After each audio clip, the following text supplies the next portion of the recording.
Hello, everyone. You're listening to Family Talk, the radio broadcasting ministry of the James Dobson Family Institute. I'm Dr. James Dobson, and thank you for joining us for this program.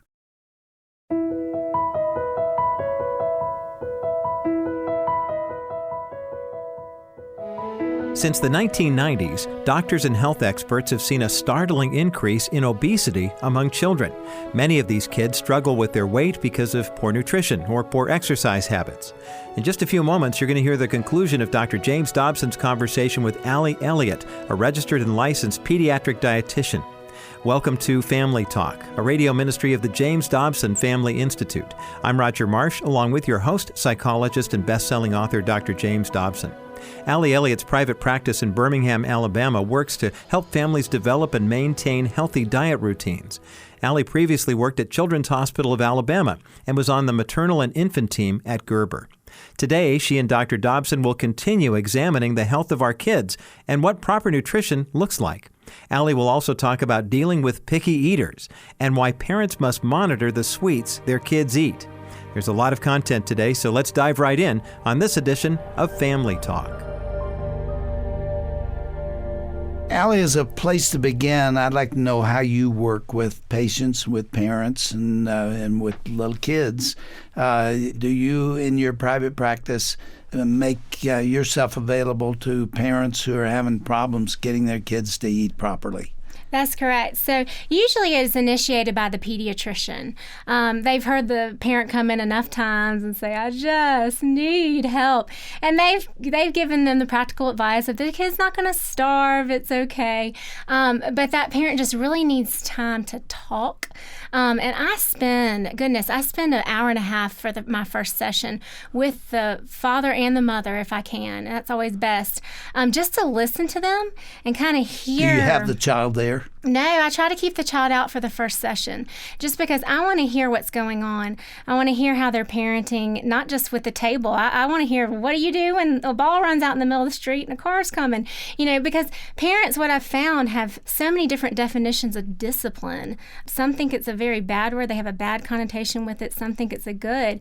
But without it, you just can't be successful in moving forward and seeing any change in this process if you have a really limited eater, one with very little variety, or even poor growth or too much growth because of it. You build the child's diet around vegetables and fruit. That's right. And some protein. That's correct. All right, let's talk specifically about a 3-year-old. What kind of protein do you give them? Oh, that's a good question. So most 3-year-olds by that time have teeth. Most 3-year-olds by that time have a mouthful of teeth. They even use them for biting, don't they? They can pretty much eat anything that their parents eat.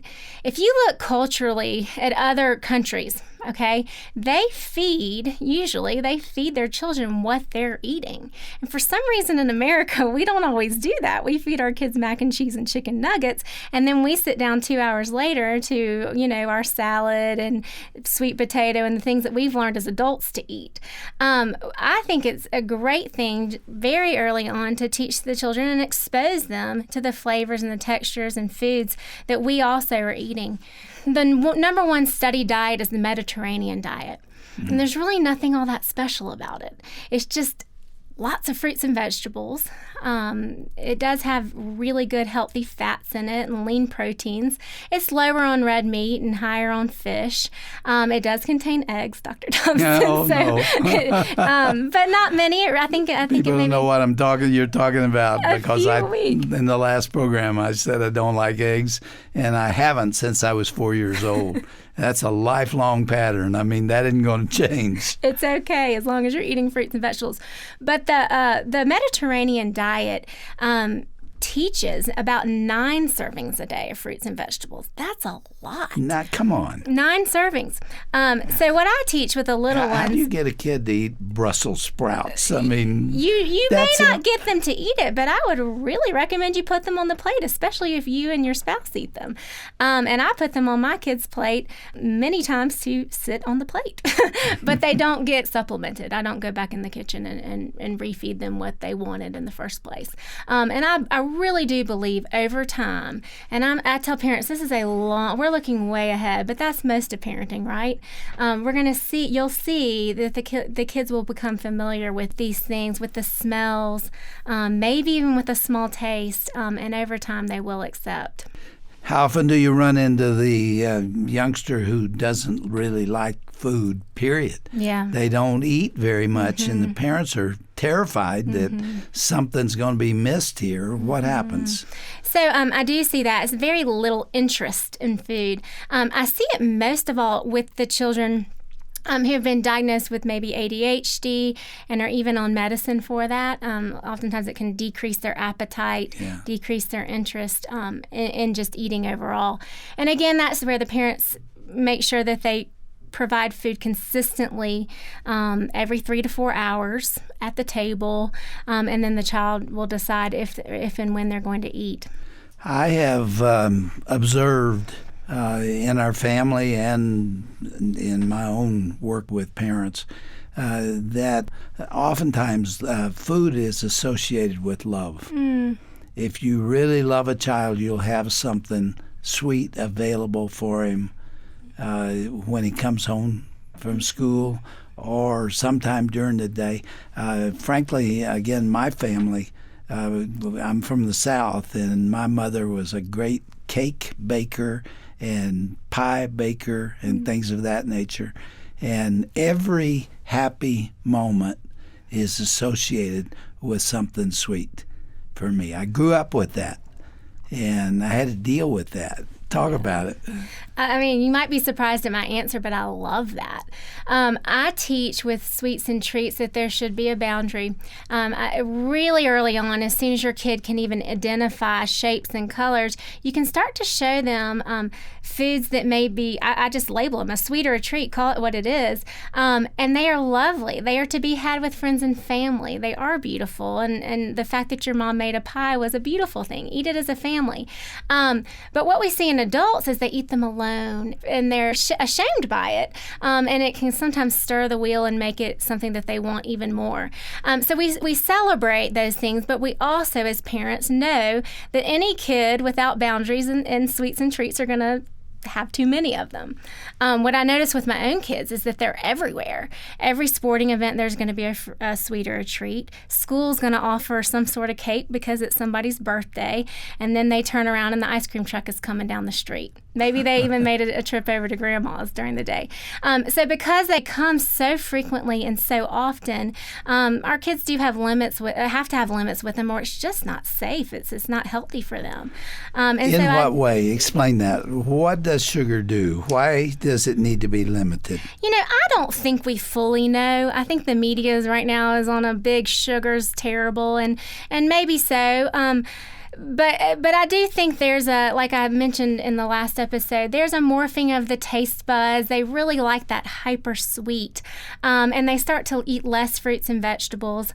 We do know that it's associated with diabetes, and that's something we're seeing with really early on in kids. Unfortunately, we didn't see it prior to the 70s. It was called juvenile diabetes because it was type 1 diabetes. Yeah. But today we see diet-related diabetes, and if there are too many sweets and treats in the diet, and it's not limited to one a day, there's an excess in calories over a time period, which can result in excess weight. So you just said something. One a day? One sweet or treat a day. Now, there's grace with that, Dr. Dobson, because if there's not, it ends up being a battle again. And you don't want to frame these as bad foods. They're lovely. And you mentioned it before. Your mother was a wonderful cook, and she made pies, and that's great.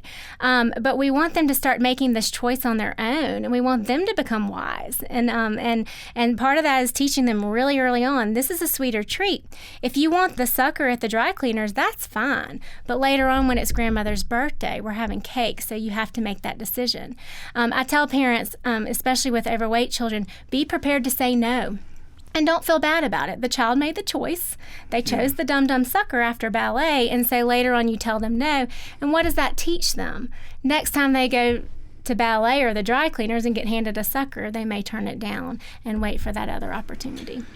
Another issue that I've heard discussed is whether or not an obese child has that problem because they eat too much, or is it hormonal in nature? Or is it both, or either?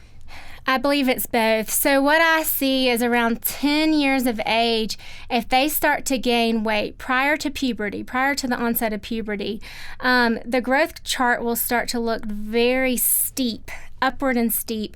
And as they approach that 95th to 97th percentile, which are indicators of overweight and obesity, and comorbidities that go along with that, it's really hard to stop that ball and to turn the ship around. If we can start catching kids around before they hit the 85th percentile, when we start to see the upward trend, it's actually really easy to correct. You can change a BMI 1 to 2 points, and that changes the course of that child's health for life. I think I read that in your training or in your practice someplace, you worked with obese girls. There were 3 of them that you worked with. Tell us about that. The question was how I ever got interested in childhood nutrition, and it took me back to not too long ago, but it was really prior to the time where our medical community started even knowing what to do with obesity. At the time, we didn't have standards for it. We didn't even call children obese. But even in clinical terms, you didn't write it as obesity. I was assigned 3 students in Mississippi, an undergraduate. All 3 of them, I believe they were in middle school, but they neared 300 pounds. Oh, my. And they suffered greatly. I mean, they couldn't tie their shoes. They weren't able to sit in desks with the other children. It was very embarrassing. And they didn't have energy. They had no energy to even get up a hill. Very hard. Ridicule by peers has to be the most difficult. Horrible ridicule. And even hygiene becomes very difficult when obesity is manifesting itself. How did you help them? Oh, goodness. Well, I just learned how to relate to them and connect with them. For me, it was just to see that God had designed their bodies to function and have purpose, but because of their condition of obesity, they were unable to function according to design. I mean, that's just sad, you know? And again, what I see now is if it gets to that point, it's so difficult to reverse, other than bypass surgery, which we are doing in kids these days. Mm-hmm.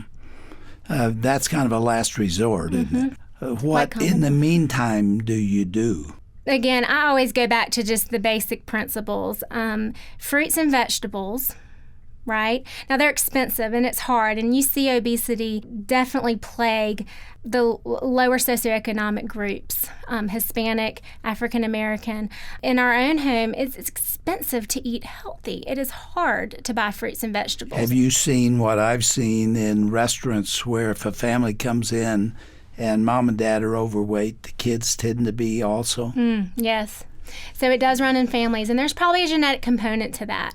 But I like to try to think again of this 2-year-old, 8-month-old. They're eating food at the table, and 8-month-old, starting it very early. We know breastfeeding infants. Every mother can do that, and now we have so many resources and support not all to do can it. do it. Some can't. There's a small number that can't, but there are resources that have and are really helping mothers to do that and provide that benefit to their baby.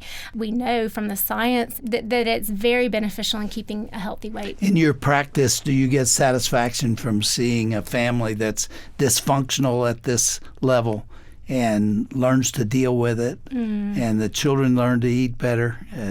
Is that a goal? Oh, it's the best thing to see. It really is. I like to follow them for 6 sessions over 3 months, and that gives us enough time to actually see a child grow. They will grow in 3 months, many of the children I work with, and then really see a difference in what we call a BMI, a body mass index, and just see the change of trajectory for them. Sometimes they have labs that have come out abnormal, and those go back to normal. It is really exciting to see. We talked last time about something you call a 5-2-1 principle. Some people didn't hear that.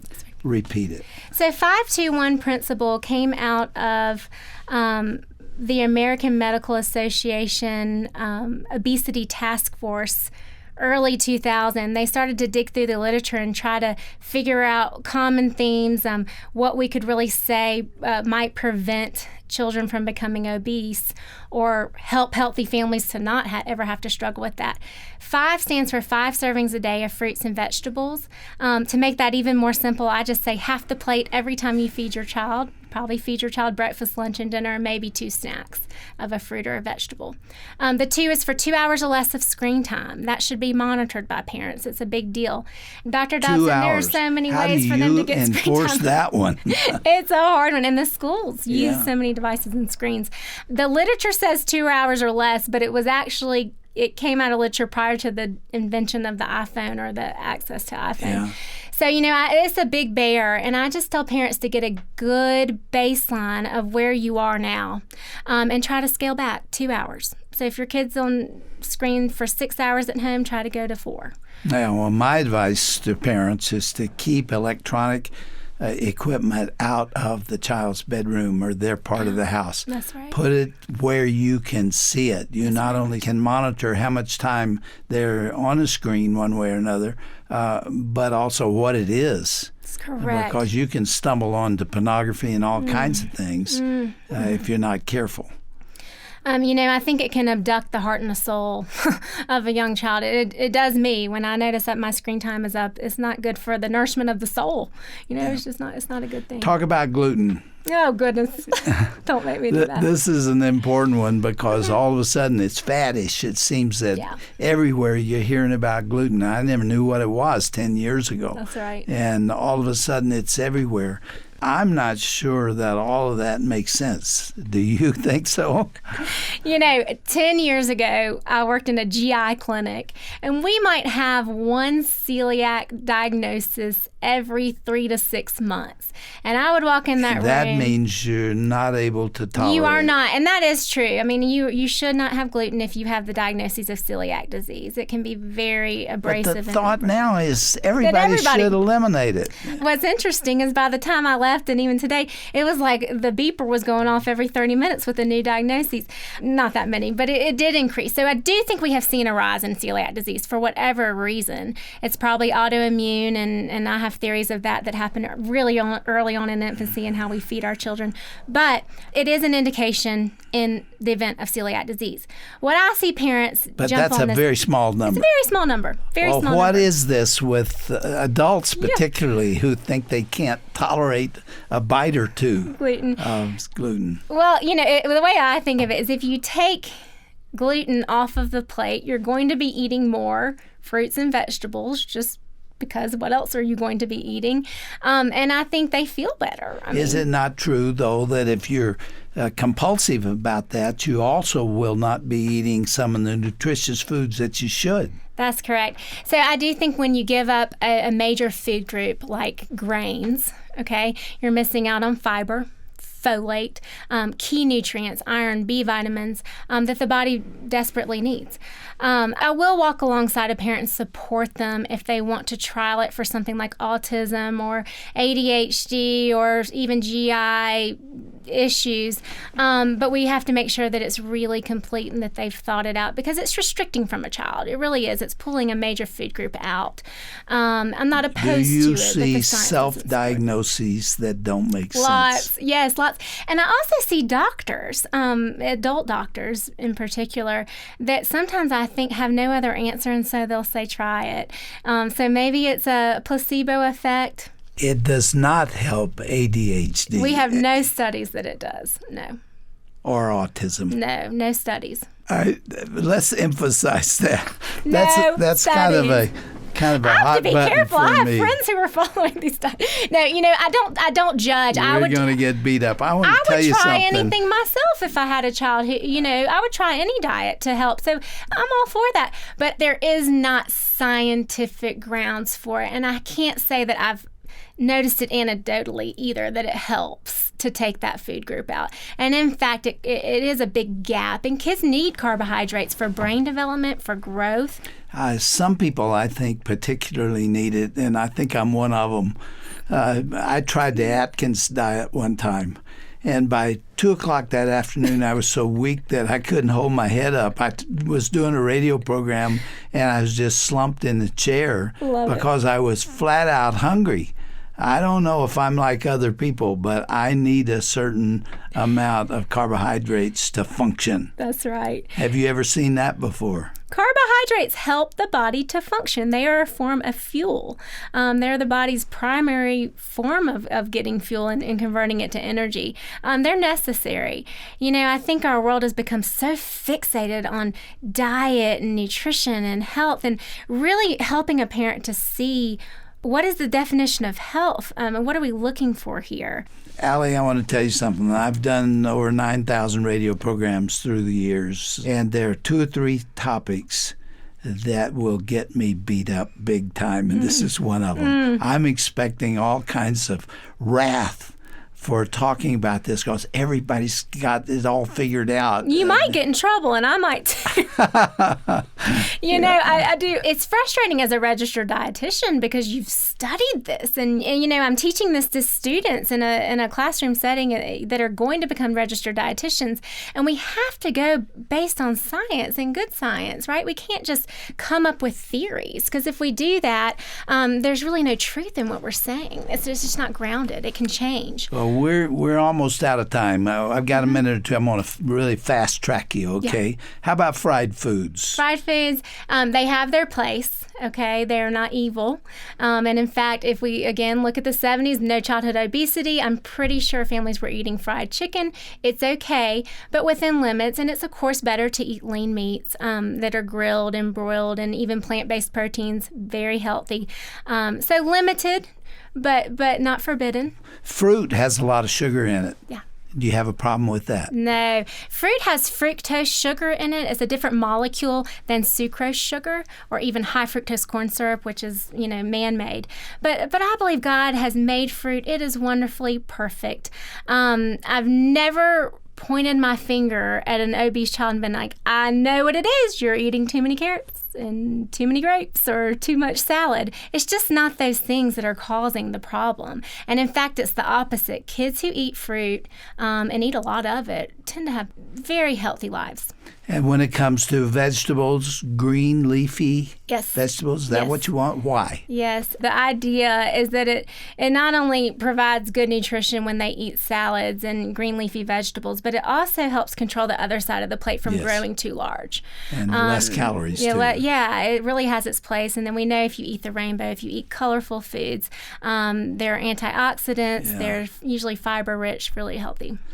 Elliott is our guest, and it's fun talking to you. And obviously, this is a subject as specifically related to children that I don't think we've dealt with before.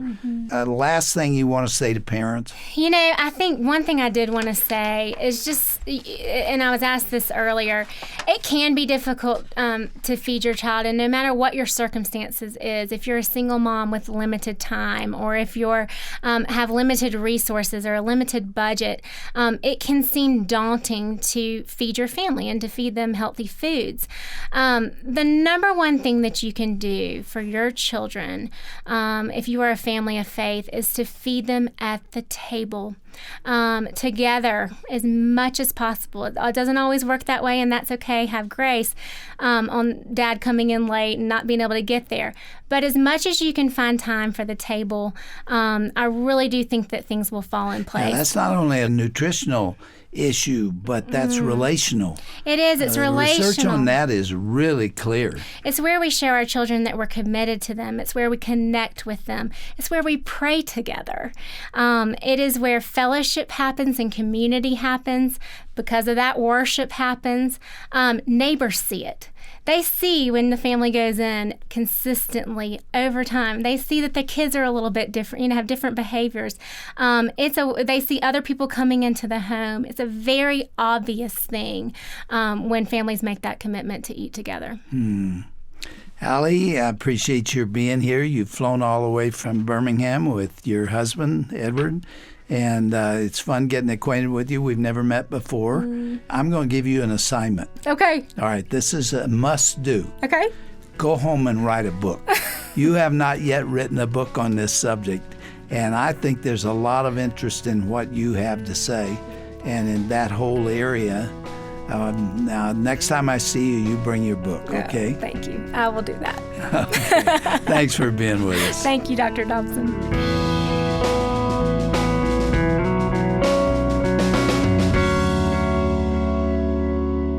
That is really incredible insight from today's guest on Family Talk, Elliott, talking about how nutrition factors into our children's development. You've been listening to Dr. James Dobson's conversation with Elliott, registered and licensed pediatric dietitian.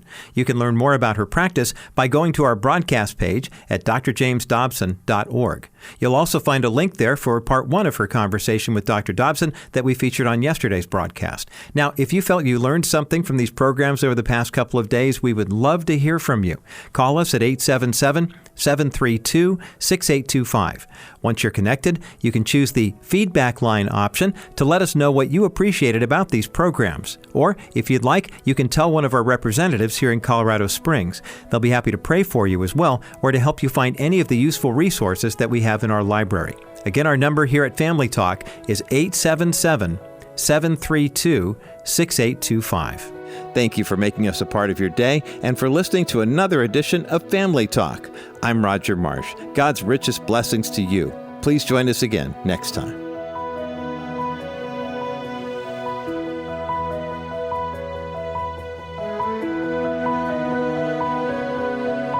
This has been a presentation of the Dr. James Dobson Family Institute.